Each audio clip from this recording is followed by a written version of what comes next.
Hadis-i qudusiyda Alloh subhanahu va taolo shunday deydi: Ey bandalarim, barchalaringiz ochsizlar, faqat men taom berganlargina bundan mustasno. Faqat men taom berganlargina bundan mustasno.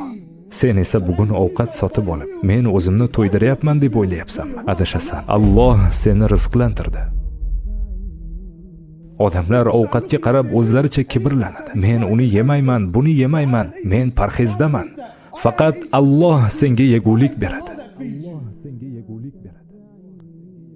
Alloh aytayapti: Ey bandalarim, barchalaringiz, hammangiz yalang'ochsizlar, faqat men kiyintirgan kishigina yalang'och emas. Alloh sizlar uchun tog'larni joyidan qo'zg'ata oladi.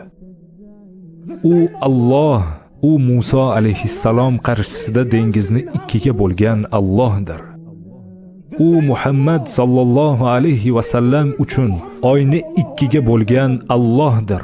U zilzila paytida Umar ibn Xattob hassasini yerga urganda zilzilani to'xtatgan Allohdir. U Iso alayhissalomga o'liklarni tiriltirib bergan Allohdir. U Alloh,